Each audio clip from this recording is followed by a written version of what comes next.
Hey, Ag Teacher Thoughts here, coming at you with another video. I'm going to show you a plant from where I grew up. Now, this isn't exactly the area that I grew up, but at least these plants are in the Willamette Valley where I grew up and I got most of my plant knowledge. So the plant that we have back here behind us is one that I grew up knowing as licorice fern.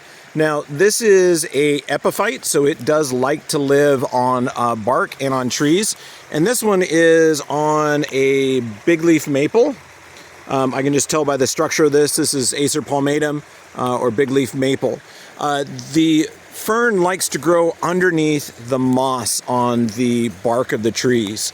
And if you go in, you can actually find the rhizomes or you could call those roots that are down in here, and you grab one of those little pieces of that root, and you want just a tiny piece, like nothing longer than 1/4 of an inch.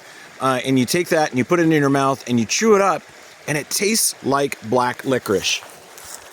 Now, that was something that I learned when I was younger and did a lot of backpacking up in the woods. We always had licorice fern as a little bit of a treat.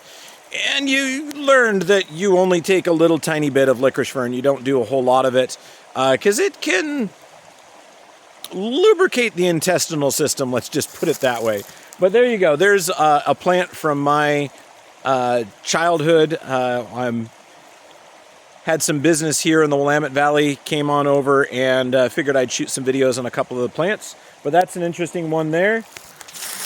But yeah, it's kind of fun to get to explore a little bit of a property down here that has some plants that I'm familiar with. I've got my white oaks, got my Douglas fir, big leaf maple, birch trees, everything that I grew up with and became very familiar with to identify by shape, structure from a distance, and rather enjoyed. So it's good to be back around home seeing all this stuff.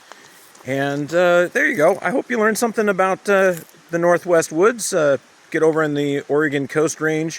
Find yourself some licorice fern for a little bit of a hiking treat. But remember, just a tiny bit. Anyway, hope you learned something. Ag Teacher Thoughts out.